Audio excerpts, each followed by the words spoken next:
वो कौन था जो खाना एक काबा को गिराने वाला था? फिर अल्लाह का ऐसा अजाब आया कि उसने रो रो कर अल्लाह से तौबा की और उसी ने सबसे पहले काबा पर गिलाफ चढ़ाने का रस्म शुरू किया। चलिए जानते हैं।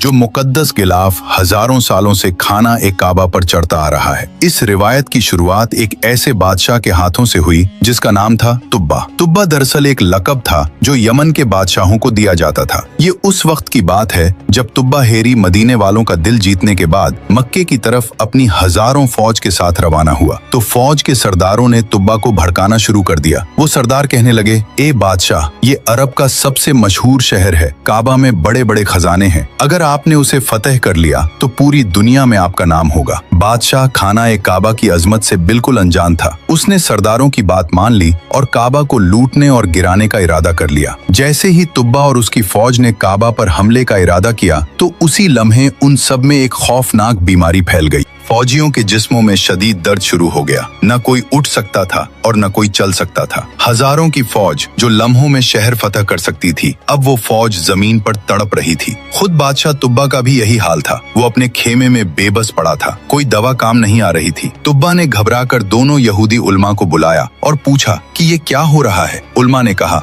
बादशाह, काबा अल्लाह ताला का घर है। हमें पूरा यकीन है जब से तुमने उसे नुकसान पहुंचाने का इरादा किया है, ये अजाब आया है। ये बीमारी उस वक्त तक नहीं जाएगी जब तक ये इरादा दिल से निकाल नहीं देते। तुब्बा ने सच्चे दिल से अल्लाह से तौबा किया और काबा को नुकसान पहुंचाने का इरादा मुकम्मल तौर पर छोड़ दिया और फिर अचानक मोजज़ा हुआ। बीमारी उसी वक्त खत्म हो गई। पूरी की पूरी फौज चंद लम्हों में बिल्कुल सेहतमंद हो गई। फिर उसी रात तुब्बा ने ख्वाब देखा कि वो बैतुल्लाह को खूबसूरत कपड़ों से ढांप रहा है। सुबह उठकर बादशाह ने यहूदी उलमा को वो ख्वाब सुनाया तो उलमा ने कहा, ये अल्लाह की तरफ से इशारा है, इस घर को गिलाफ पहनाओ। तुब्बा ने फौरन हुक्म दिया। पहले खजूर के पत्तों से काबा को ढांपा गया, लेकिन ये तुब्बा को काफी नहीं लगा। फिर यमन से अपना सबसे कीमती कपड़ा मंगवाया। ये यमन का आला तरीन सुर्ख और सफेद धारियों वाला कपड़ा था जो सिर्फ बादशाहों के लिए बनता था। इस कीमती कपड़े को बड़े अदब और एहतराम के साथ काबा पर चढ़ाया गया। ये तारीख का पहला गिलाफे काबा था। फिर उसने काबा का दरवाजा बनवाया और उसकी चाबी बनवाई और उसी दिन से काबा को गिलाफ चढ़ाने की रिवायत शुरू हुई जो आज तक जारी है। सुभान अल्लाह। अल्लाह ताला हमें भी काबे का गिलाफ चूमना नसीब फरमाए। कमेंट में आमीन जरूर लिखे और ऐसे ही इस्लामिक वीडियो के लिए चैनल सब्सक्राइब जरूर करें।